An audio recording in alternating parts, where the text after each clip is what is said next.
Welcome to the Insurance Matters Podcast, a program produced by the South Carolina Department of Insurance, where we talk about the latest issues in the insurance industry. I'm your host, Katie Geer. Today, we will be talking with Representative Bill Taylor from Aiken, South Carolina, and Department of Insurance Director Ray Farmer on the topic of distracted driving. We all have participated in distracted driving at some point, whether it's texting, looking up an address, or dialing a phone number. And it's become so routine, many of us don't even think twice about it. You know, we all know that driving under the influence of alcohol, DUI, I'll call it, is a really bad thing. But it's much worse to be driving looking at your phone because you're driving blind. You can't see. It takes only a matter of a couple of seconds to run off the road and head on into somebody else. So driving blind is the simply most dangerous thing we can do. I mean, who would have ever thought that we'd be driving our big vehicles, which are deadly weapons in themselves, down a roadway and not looking at the roadway? Representative Taylor introduced a bill earlier this session that would have banned handheld devices while driving a car. The bill allowed for fines, and some lawmakers wanted to include a point system for your insurance, much like you receive for speeding. People will sometimes say, you don't have the right to tell me what I can do in my car. And I say, oh, sure we do. Because government is just a representation of society, and society's fed up with you looking at your telephone. You know, driving is a privilege, not a right. There's nothing in the Constitution, state or federal, that says, oh, I have a right to drive. You don't have a right. You have a privilege to drive. It's a government-granted privilege that we all have, and we all risk losing our license for bad behavior. You know, if you're a continual speeder or you do other things, you get points and you can lose your license. So, of course, government can tell you, and public safety is the number one thing that government's responsible for. And if there's anything that we clearly see is risking the public, it's what we see on the highways with people looking at their phones and doing all this distracted stuff. I mean, is a text message really that important? Instagram, Facebook, Snapchat. Are you kidding me? That's just junk that can wait. You know, if you're irresponsible and do that, you know, you not only change your life if you live through it, but the lives of other people forever.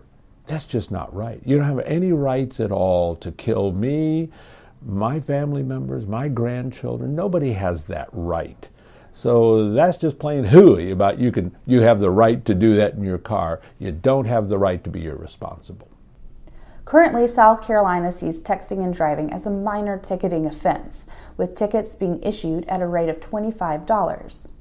You know, now our current texting law is very, very weak, and if they pull you over and say you were texting or doing something, and they go, no, I wasn't, I was using my GPS.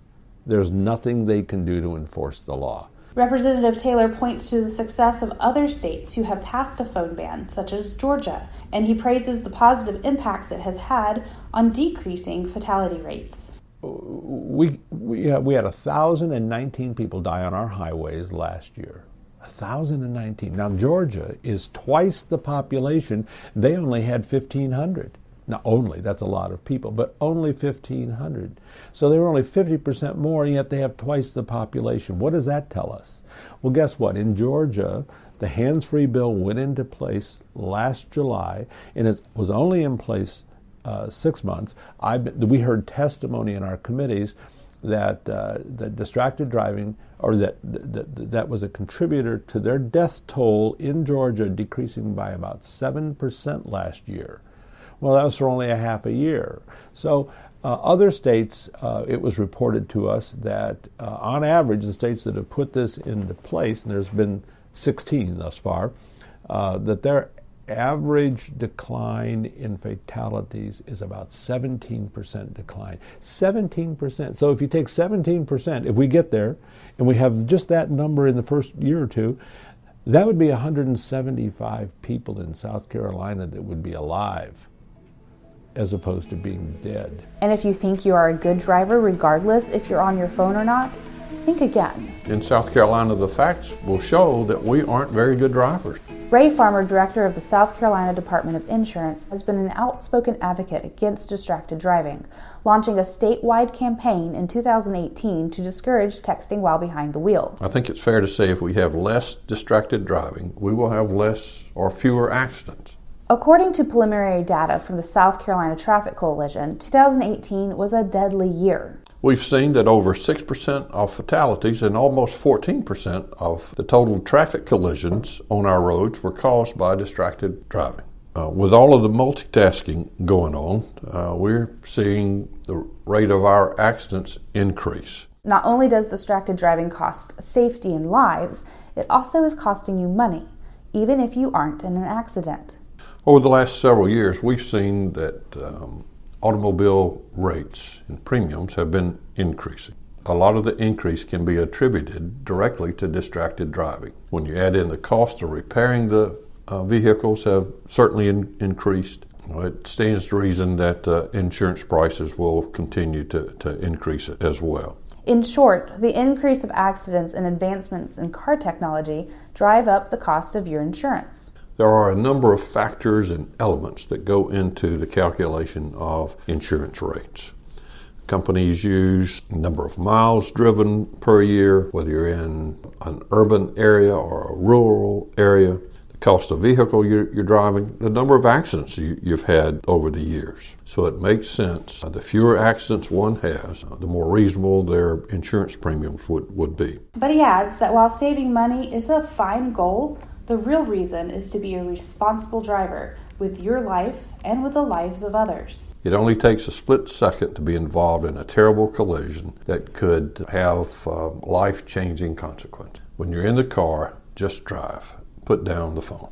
While the bill didn't make it into law this year, Representative Taylor says a full-on ban is the only way to help significantly curb the trend of accidents and deaths due to distracted driving in South Carolina. I'm a liberty-loving legislator, so I don't really like applying laws, making laws that restrict people's liberty, what they can do. Because I would hope people would be responsible adults. But we have good eyewitnesses on the highway every day. You can see if people aren't responsible. They got that phone up there they're holding it in one hand, driving with the other, all of this, and all the goofy things they do. And so they're not responsible, therefore one has to put a law in place that's saying, here's the expected good behavior.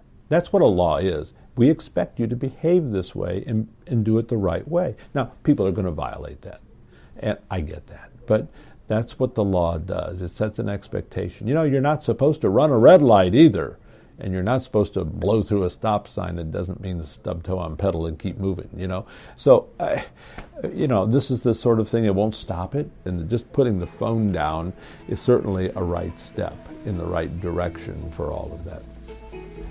Representative Taylor is disappointed that the hands-free bill did not pass into law this year, but he is hopeful that since it starts out in the Senate next year, it might have a chance to become law. But he says his greatest disappointment is having to wait yet another year, which means more people injured and more lives lost on South Carolina roads because of distracted driving.